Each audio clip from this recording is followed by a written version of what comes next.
So, welcome to this course on business data management, or really what the course content is about. You will find out is about managing businesses using data, would probably be a better title for the course.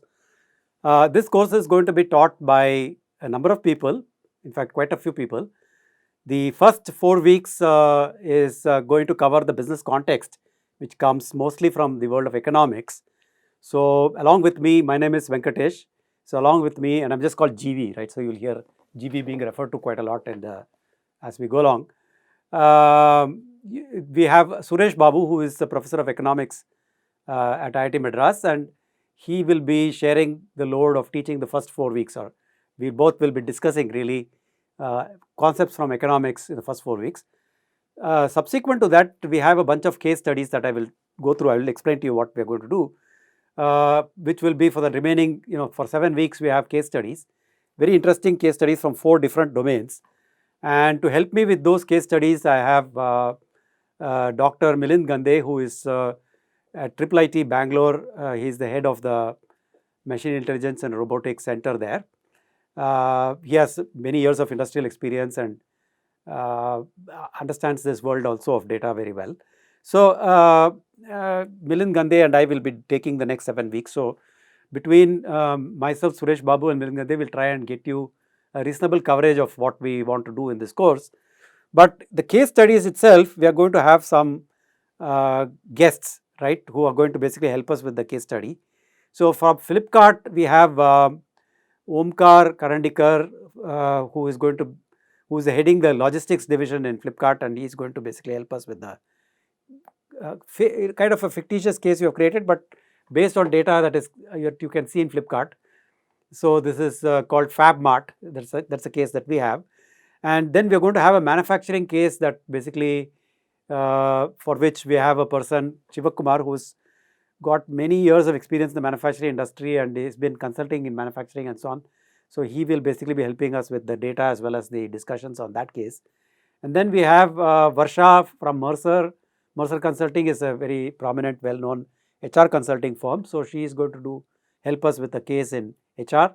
And finally, we have Venkat, who is going to basically, who is from PayPal, who is helping us with a case on payments, fintech. So, we have 4 different kinds of cases. I'll quickly explain to you what we want to do in this course. The learning objectives basically are just like in some sense the computational thinking course got you inducted into the world of computing.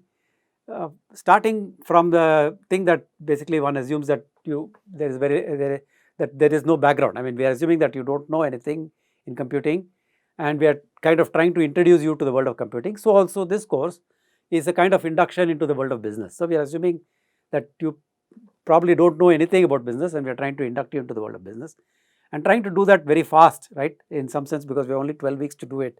So, we are trying to do that very fast. But again, just like in the computational thinking course, there is a slight variation we have put on the content, in the sense that this is coming from the lens of a data scientist. So, just like in computational thinking, we try to introduce computation from the view of a data scientist through the lens of data. Here also we are trying to introduce you to the world of business through the lens of data. So, that is how it is in some sense very different from what you might find in other places. Okay. So, the learning objectives of this course, what we expect that you will learn are to understand the business context, which means understand how consumers consume, what do they consume, what kind of data do you look at to figure out consumption patterns, and underlying these consumption patterns, there are some concepts, fundamental concepts that are lying around, microeconomic concepts, like the demand supply curve and things like that, the elasticity of demand, how does demand vary, or how does consumption vary with price or with income or something like that. So, how do we look at consumption patterns, and how do we look at the relationship of consumption patterns to other variables like income or price or some other determinants of consumption. And then we look at the supply side issues like production, the cost of production, how do you manage the cost of production, what do firms optimize, how do they optimize, under what conditions do they optimize, these kind of things we will look at in the first 4 weeks. Beyond that, we start looking at the analysis of data that is coming from a firm. So, typical accounting data that the firm produces is in the nature of profit and loss statements, the balance sheets of the firm, the cash flow statements of the firm, and other information, operational information that the firm provides. How do we take all this information and make some sense of the firm itself, how competitive it is, whether it is growing, is it profitable, is it managing its cash well, things like that. But also we try to position the firm within its industry. So industry basically is a collection of firms who are competing for market share. So how do we look at the competition that is going on in the industry, and whether that firm itself or the industry itself is well located, in the sense that is it getting too much pressure from suppliers, is it getting too much pressure from customers, is it under threat of being substituted away its products, and so on. These kind of things that we will discuss in terms of analyzing the firm level and industry level data and putting the two together to get a composite picture of a firm. So this constitutes the first 4 weeks, and we will basically give you a chance to work on many of these things on your own through assignments. Okay, I will discuss a little bit more as we go along. Then we then go to, in the case studies, we discuss how businesses operate. So what exactly goes on inside a business? What are the business functions that are there? What is the role and responsibility of each of these functions? And specifically, how do businesses manage their functions through data dashboards? So every business typically has some key performance areas that they have to manage, and there are some measurements of these key performances, KPIs they are called. And how do they, and for these you need to generate data and present this data in some meaningful way. So how do businesses manage using data? This is what we will be discussing. And to manage using data, first you have to get the data, right? So where is the raw data stored inside an organization? In what form is it made available for analysis typically? And so we will actually be looking at live data that comes from organizations, from various disciplines in the organization like manufacturing, sales, accounting, and so on, and try and use some simple techniques to make sense of this data, right? To process this data, organize this data, and to present this data using some charts so that it starting to make some meaning, right, out of it. And through this process, we hope that you will come away with some really good skills on the use of worksheets, Excel or Google Sheets or any form of spreadsheet, how to use it well to organize your data. So in this course, the data sets we will have will be reasonably small. I mean, it will be 1,000, 2,000, 3,000 entries, not too many, so that we can work with Excel, right? In other courses, you will probably be working with much larger data sets, and which may require you to write software and process it using some statistical software and so on. So we don't have much statistics. We are not going to do any statistics in this course. It's mainly basically looking at the raw data, organizing the raw data in the form of a spreadsheet, and then pulling the data into different what are called pivot tables, and then using these pivot tables to organize basically the information in some way, then drawing some charts from it and making meaning out of it. This is what we will be doing in this course. And the way we will be delivering this course basically is through a mix of conceptual lectures, which you will see mainly in the first 4 weeks, which will be tested using quizzes. We will have presentations of case studies, and why we do that, we will basically be doing working illustrations. So we will actually be working through those case studies with data, and we will be giving you mini assignments, quite a few of them, so that you have a chance to work on these data sets on your own and submit the results which we will evaluate. And finally, I will discuss with you a course project. So we have, for every student, we expect basically you will work on a project of your own, where you will try and collect some field data from some relevant enterprise, small enterprise, and you will try and organize that data of that enterprise in the way in which we are discussing some of the issues in the case studies that we will be presenting to you. So hopefully with all this, you will come away at the end getting a good understanding of how businesses are structured, how they are run, what kind of data they generate, what is the thing they do with the data, what do they do with the data in terms of organizing the data, and then converting that organization into some presentations that they can make to their management and so on. So this is what we hope you will come away with, a fair amount of skills on managing businesses. Now, much of this content that we are doing in this course is coming from various sources. Okay, it's not from one book, it's not from one topic, one course or anything like that. So we have material that is taken from the subject of micro and macroeconomics. We have material that is taken from what is traditionally in the finance and accounting courses. We have something coming from the marketing and strategy courses in a business management degree. we have something coming from production, operations, management, scheduling, things like that. And finally, we have something coming from management information systems type of area. So these are very diverse, different things. Each of them probably is a full course, and we have picked a little bit here and there, and we have tried to put it together into a course. So it might look a little bit ad hoc, but please bear with us. As you go through this course, you will start to appreciate the value of doing it this way. There is, unfortunately, the problem with this method of doing things is that there is no single textbook reference that we can give you for the course. We are suggesting a couple of pointers. You can take a look at them, but you will not find what we are teaching in this course in those books directly, right? So unless we write a book, which we plan to do and share it with you, there is no single book which gives you this material directly. So you have to make best use of all the material we are distributing in the course.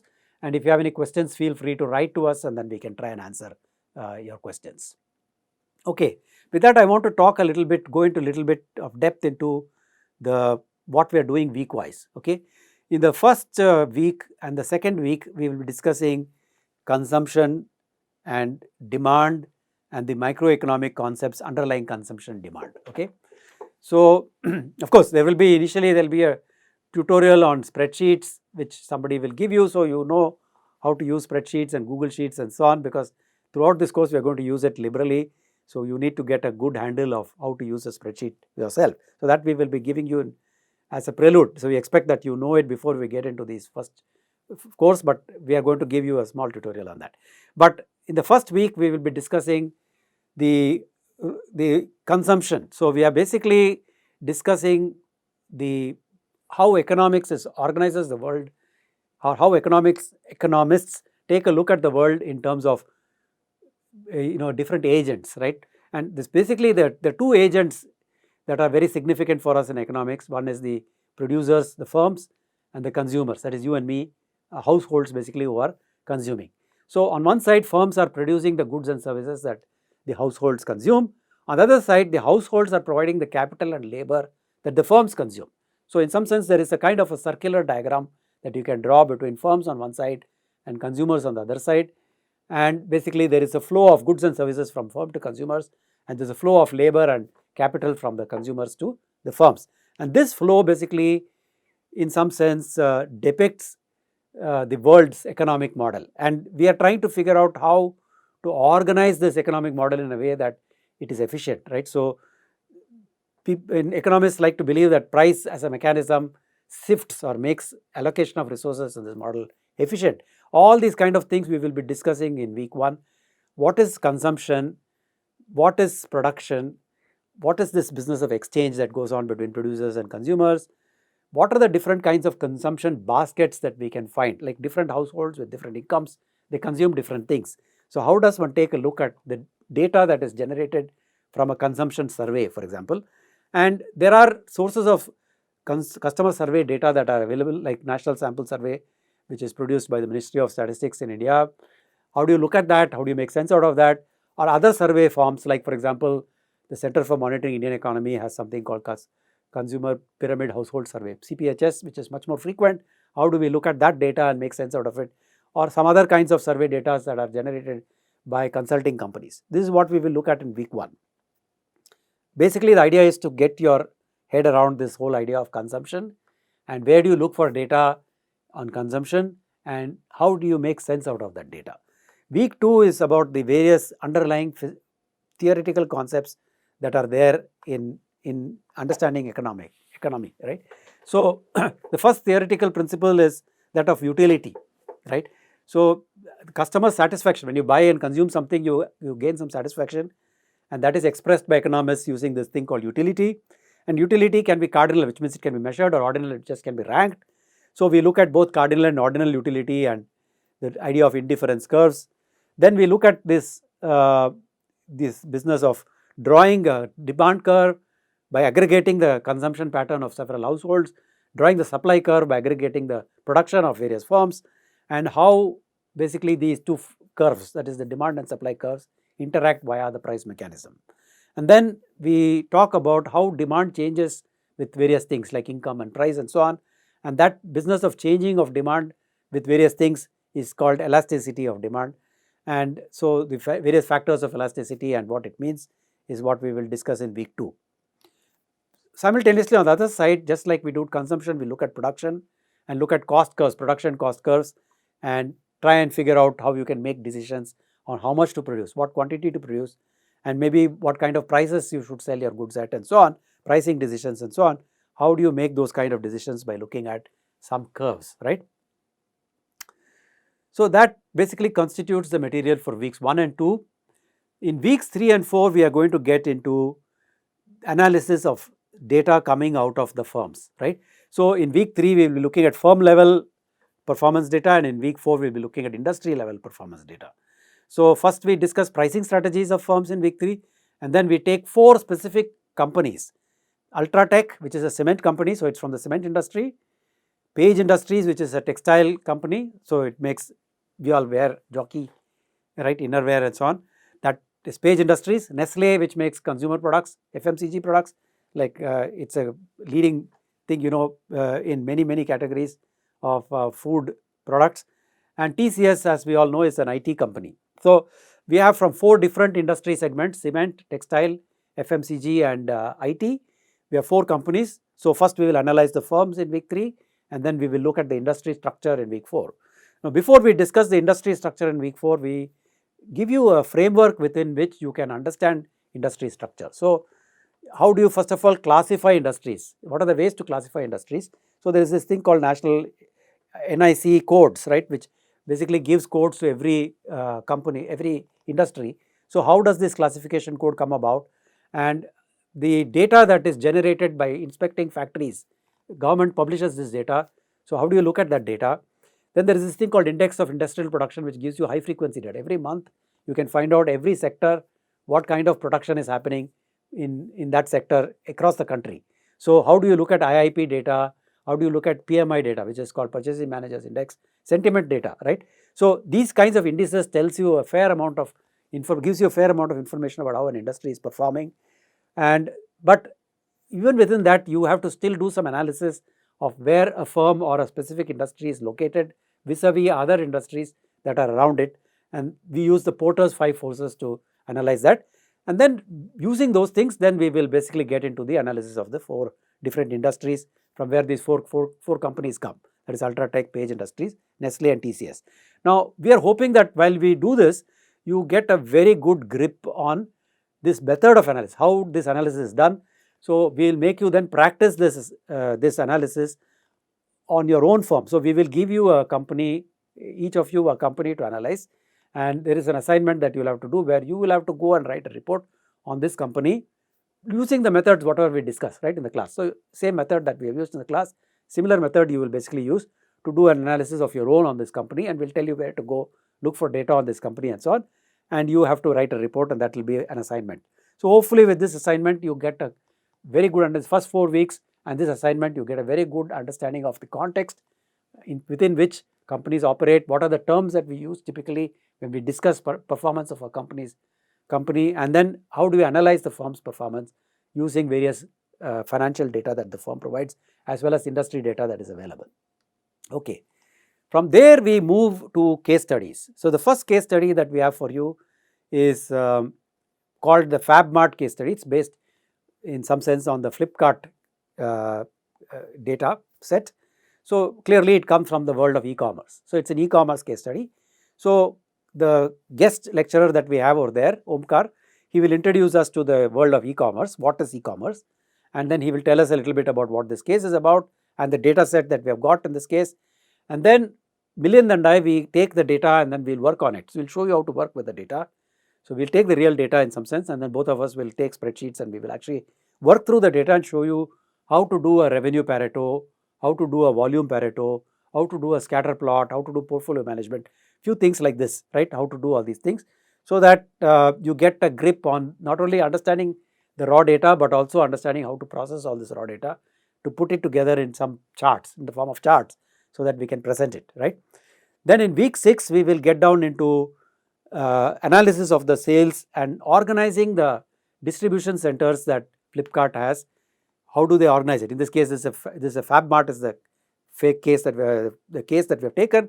So in the Fab Mart, they have distribution centers in 3 locations, Hyderabad, Chennai and Kochi. So how do they organize this distribution center so that you can efficiently deliver things to customers speedily, right? So it turns out very surprisingly that you can do this by looking at the sales data, okay? And then we look at some analysis of trends, sales trends. We will look at things like inventory, how do you manage the inventory well? So using this thing called average days of inventory. And then we'll introduce to you this concept of a ledger, right? And how do you look at this ledger and use this ledger to figure out how much stock to keep at each of these places, so that, and how do you avoid what are called stock out. Stock out basically happens when you don't have material to sell. Customer is looking for something and you don't have that thing to sell. It's called a stock out, which apparently is very, very bad for e-commerce companies. So they keep worrying about having these stock out situations. So how do you avoid this? By using this concept called the ledger. And again here, there will be an assignment for you, which will be to prepare sales and inventory analysis for a specific data set. So you will have a data set given to you, picked up from the case study only, and you will have to basically take this data set and you have to do your own sales and inventory analysis report. So hopefully with that, you learn quite a lot about how to look at sales data, how to look at inventory data and make sense out of it. Okay. The second case is a manufacturing company. This is a company which makes gear assemblies. It's called, we have called it Ace Gears. It's based on an actual manufacturing company. The data also comes from there, but we have kind of fudged it or massaged it to prevent, to allow confidence, to make sure that the data is kept confidential, right? So that we don't get to know what is secrets of some of the secrets of the company. So we have hidden some things, but still the data is meaningful. It has come from real life. So we've taken this manufacturing data, and then the person here, Shiv Kumar, will basically introduce us to the manufacturing sector. He will set the context of the automotive industry, what has been happening in the last 2 years, especially in the time of COVID, this BS4, BS6, there are a lot of technology transformations that are happening, and he will tell you basically that such transformations keep happening in the automotive industry and they have to deal with it. How do we use all the data that is there in terms of sales, production and all that to do planning? Because one of the things that we learnt in manufacturing, you have to plan and you have to plan and you have to plan. There's a lot of planning that has to be done. So how do you plan your production schedules? How do you plan your shift schedules? How do you plan your raw material purchases? How do you manage your inventory? All these are huge issues in manufacturing. So we will try and do all that. But before we do that, we will again try and do some revenue trend management and portfolio management using their sales data. And we have, in the case of Fab Mart, we have data for 15 days, whereas in the Ace Gears, we have monthly data. There we have daily data for 15 days. We have monthly data here for 2 years, okay, 24 months. And then we will do some regional sales analysis and try to plan the number of sales agents. We'll do some scheduling, we'll do some analysis of scrap, and then we'll try and do some unit level profitability analysis. So that gives you an idea of the finance side of the world. And how do you do reordering of raw materials using this concept called safety stock, okay? Reorder points and reorder quantities and things like that. Again, here there will be an assignment that will help you to get to your own sense of everything. So we'll give you a data set and we'll ask you to prepare a report on revenue trends, unit level profitability, operational efficiency and things like this using your own data set. The third case comes from the world of HR. So here we have an IT company, it's called Tech Enterprises. It's a fictitious company. It's based, the data is again coming from the real world, but we have massaged it and put it into the form of Tech Enterprises. So here we get an introduction to HR as a function. We get an introduction to the data set. So here the basically thing, it's a recruitment problem. So we need to recruit some candidates. We have 2 caselets. The first caselet is about internal sourcing, which means we try to see whether there is a fitment from within the company for a particular position. In the second caselet, we will look at recruiting from outside. Okay, so how do we do this management of this data, recruitment data, candidate profile data? How do we take all of that, put it and then rank the candidates? And so you will see some examples of unstructured data here compared to the previous cases. So this will be more useful for you to understand how unstructured data can be put together and how you can do ranking of candidates and so on using unstructured data.